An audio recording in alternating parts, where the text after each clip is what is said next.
Welcome all to the today's class. Today we are starting immunology module. This module is going to be very important because you will have 12 to 15 SBS from this particular module for the part 1 of MRCOG. Okay, so we'll cover whole module today. We have different topics. The first topic is innate versus acquired immunity. There will be questions on this topic. Very important topic from the immunology point of view. So what exactly the immunity is? So immunity is the resistance which is offered by the host against the microorganisms or foreign substances. This word is actually derived from the Latin word immutans, that is the freedom from the disease. So how this immunity is classified? So there are two classifications. One is a innate immunity and another is an acquired immunity. Okay, there is another also active passive, that also we will see. But the one type of classification is the innate immunity and the acquired, that is adaptive type of immunity. So innate immunity, it is present from the birth, and acquired immunity, it develops during the life and after the exposure of the antigen. Okay, so basically they will generally ask, they will give you certain feature and they will ask you, this is not a feature of this particular type of immunity, or this is a feature of the particular immunity. So then you have to identify the correct option. Okay, so you should know the features of the innate, features of the acquired immunity, etc., etc.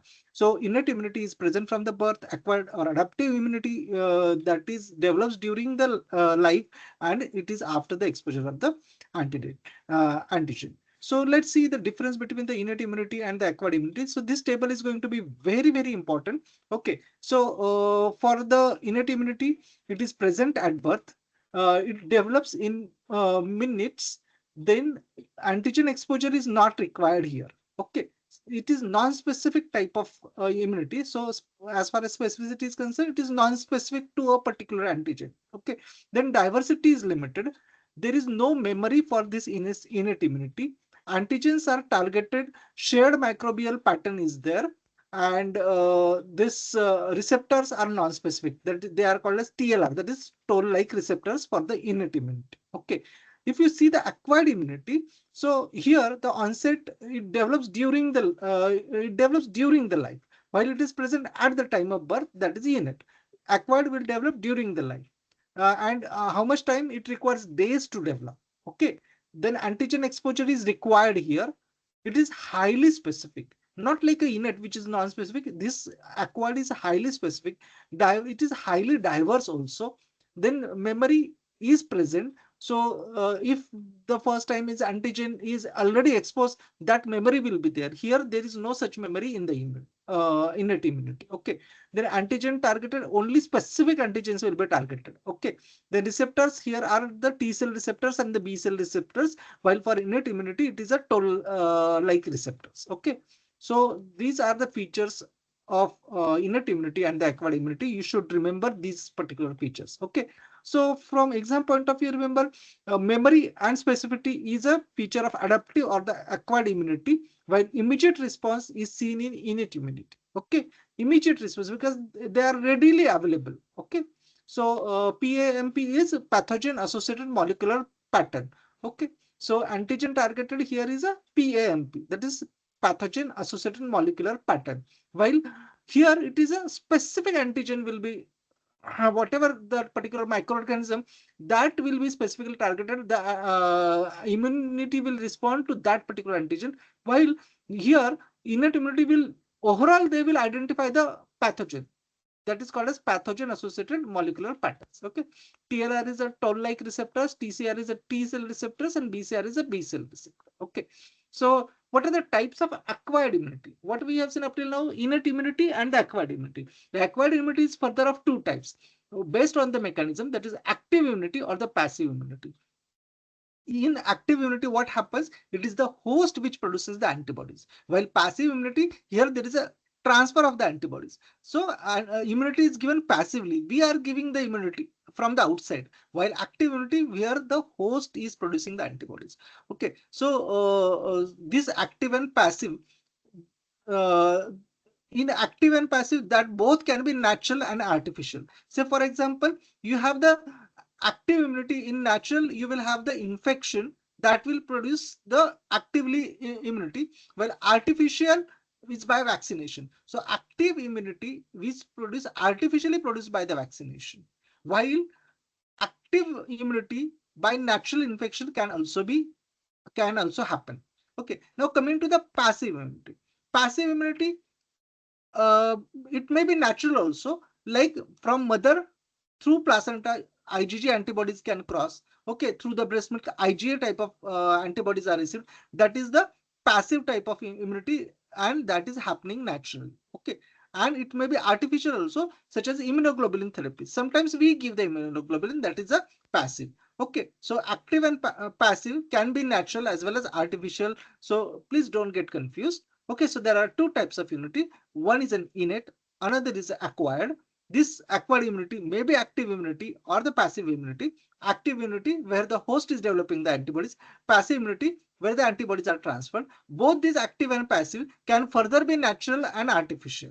Okay, that is the based on the source. Okay, uh, I hope this concept is clear to all of you. Okay, now coming to the passive immunity, that is immediately available, but it is shortly. So when you give passive immunity, it is immediately available, but it is shortly because it is a ready-made immunity which we are providing. While active immunity, it is delayed, but it is long lasting. Okay, so coming to the recap of innate immunity. Innate immunity acts immediately in minutes. There is no prior exposure required. It is non-specific, limited diversity, and there is no memory. If there is a repeat infection, the response will be same response in innate, but in acquired immunity, it will not be like that. Response will be tremendous response. Okay. So mechanism of innate immunity is that there is a receptor interaction. So whatever the microbial molecules will be there, that will be that is the PAMP, that is the pattern recognition, that is the pathogen associated molecular pattern is there. Okay, so this microbial molecule, that is the PAMPs, like LPS or peptidoglycan, then there will be host receptors, that is the pattern recognition receptors, PRRs. Okay, so this is the microbial molecule which is a PAMP, and from the host there will be receptor. Okay, so this pattern recognition receptor will identify these PAMPs. Okay, so pathogen associated molecular proteins will be identified, and that these receptors are the toll-like receptors, and then there will be binding that will lead to the activation of the immune response. So this is the mechanism of the innate immunity. Now, what are the components of the immunity? Like physical or anatomical barriers, uh, skin, mucosa, then physiological barriers like there will be fever, then change in the pH, secretions. So these are the mechanism by which the innate immunity is acting. Then there may be cellular components also, like neutrophils, macrophages, monocytes, dendritic cells, okay, natural killer cells, mast cells, etc. Okay, so from exam point of view, remember the natural killer cells or NK cells, they kill the virus infected and the tumor cells. Then another is a chemical and molecular component. What happens in chemical and molecular components? There is a complement system, there is an alternate pathway and mannose binding pathway. Okay, so there are two pathways for the complement system, alternate pathway and mannose binding pathway. There are various cytokines which are involved, that is TNF alpha, IL-1, interleukin 1, interleukin 6, they are causing fever. Remember this, these are the SBAs which are asked. Okay, IL-1 and IL-6 is responsible for fever. Interleukin 8 is responsible for neutrophil chemotaxis. Interleukin 12 is responsible for activation of the NK cells, and interferon alpha and beta, they are antiviral, and there is a TGF beta. Okay, then acute phase reactants are the CRP and the fibrinogen. So from exam point of view, you should remember IL-1 and IL-C is responsible for fever plus APR production. Okay, so IL-1 and IL-6 is responsible for the fever. Okay, so other components such as normal flora that will prevent the colonization, inflammation, that is a key innate response. So this is what is the mechanism of innate immunity. Okay, and there is a bridge between the innate and the adaptive immunity. This bridge is formed by these macrophages, dendritic cells, and the complement system. So these present the antigens and activate the adaptive immunity. So initially the innate immunity will come into the picture, but at the same time there is a bridge formed by the macrophages, dendritic cells, and the complement system. They will simultaneously present these antigens to the adaptive immunity also, and that will come into picture over a period of time. Okay. So now what is the acquired immunity? So main components of the acquired immunity are the T cells, that is that will give cell mediated immunity and kill the infected cells. And second is a B cell is important in the acquired immunity, that will produce the antibodies. Third component is a complement, that is the classical pathway. And fourth component is the cytokines, that is interleukin 2, that is causes T cell proliferation. Interleukin 4 and 5, they cause B cell activation, and interferon gamma, that causes macrophage activation. Okay. So these are the components of the acquired or the adaptive immunity. So T cells, B cells, complement, and the cytokines. T cell kill the infected cells. B cell will produce the antibodies. Complements are there is a specific role of the complement that we'll be discussing subsequently. And cytokines, various cytokines will be released like interleukin 2, 4, 5. Interleukin 2 is responsible for T cell proliferation. Interleukin 4 and 5 for B cell activation, and interferon gamma for the macrophage activation. Okay, so let us see the recap. So fast response is seen in the innate immunity. There is a memory is in the adaptive immunity, not seen in the innate immunity. Okay. Toll-like receptors is a feature of innate immunity. Then T cell and B cell receptors is a feature of adaptive immunity. Natural killer cells, they are seen in innate immunity, and tumor and viral defense for they are for the tumor and viral defense. Then IL-1 and IL-6 will lead to the fever. IL-8 is responsible for chemotaxis. Interferon alpha and beta, they are antiviral in nature. Passive immunity is immediate, but there is no memory. Okay. So this is the same thing we have seen. Innate is a fast, non-specific, there is no memory. Adaptive is a slow, specific, but there is memory. Natural killer cells are for virus and the tumor killing. Toll-like receptors is a feature of innate immunity. Then T cell and B cell receptors are seen in adaptive immunity. IL-1 and 6 are for fever. IL-8 is for neutrophils. Okay, that is chemotaxis. Okay. We have few questions, Dr. Sansi. Can you please go through the questions? Yes, sir.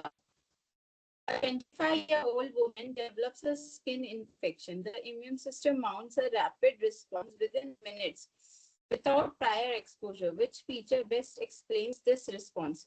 Presence of memory cells, requirement of antigen exposure, non-specific recognition of pathogen, production of IgG antibodies, somatic recombination, non-specific recognition of pathogens.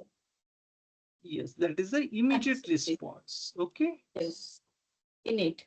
So answer is C, non-specific recognition of pathogens. Innate immunity is rapid, non-specific, and does not require prior exposure. Okay. Next. A patient receives a booster dose of tetanus vaccine. The enhanced response is due to which of the following? Absence of lag phase, presence of memory B cells, activation of innate immunity, lack of antibiotic production, IgM predominance. A patient receives a booster dose of tetanus vaccine. The enhanced response is due to which of the following? Sir, option B, presence of memory B cells. Yes, because it is an adaptive immunity, and memory is a feature of adaptive immunity. Okay. So answer is B, presence of memory B cells. Booster dose is a secondary immune response mediated by the memory cells. Okay. Next. A patient is exposed to an antigen for the first time. Which of the following best describes the primary immune response? Rapid onset with no lag phase, high IgG production, memory B cells produces antibodies, slow and sluggish response, immediate peak antibody levels. Sir, option A, rapid onset with no lag phase. There is exposed for the first time. Which of the following? Primary immune response. Primary immune response is slow and sluggish response. So answer is D. Okay. So primary response, there is a lag phase. Then it is by IgM antibodies. The response is slow. Okay. Okay. Yes, sir. Next. A researcher studies receptors that recognize microbial components such as lipopolysaccharide. These receptors belong to which immune system?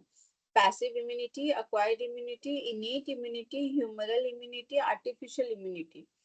The innate immunity. Yes, LPS is seen in innate immunity. Okay, it is Innate a immunity. TLR, toll-like TLR, receptor. like Okay, receptors. toll-like receptors are that is a feature of innate immunity. Next, A patient with bacterial infection develops fever initiated by cytokines, which cytokine is a part of innate immunity. Sir, option B, interleukin 2. fever. Just now we have discussed in the recap. Interleukin 1. 4. Yeah, IL-1 and IL-6 are for fever, no? So I Fever. inter correct, Dr. Monica. IL-1. Okay, IL-1 is responsible for fever plus acute phase response in the innate immunity. Next, doctor. A 5-year-old child develops measles and later shows long lasting immunity with antibody production. What type of immunity is this? Passive immunity, innate immunity, acquired immunity, artificial immunity, local immunity. Sir, option C, acquired immunity. Yes. So acquired immunity, there is a natural infection. So active acquired immunity it is. Okay. Next. Which of the following is not an acute phase reactant protein? Serum amyloid A, C reactive protein, fibrinogen, coagulase, complement proteins. Sir, option E, complement proteins. Not a acute phase reactants. Coagulase is Coagulase. not a acute phase reactant. Coagulase is a bacterial enzyme, not a acute phase reactant. Okay, so it's an enzyme. Hmm. Basically, coagulase is an enzyme. So just a Right. few things we should remember. Innate, in innate immunity, there is a TLR, that is toll-like receptors, interleukin one, and this innate immunity is very fast. Okay, then adaptive immunity is through T cell receptors and B cell receptors, but there is a memory. Primary immune response is by formation of IgM antibodies. Secondary immune response is by formation of IgG antibodies. Passive is immediate, but there is no memory. And C-reactive protein is an active inflammatory marker. So that finishes our first topic of active versus passive, active versus innate versus acquired immunity. Thank you.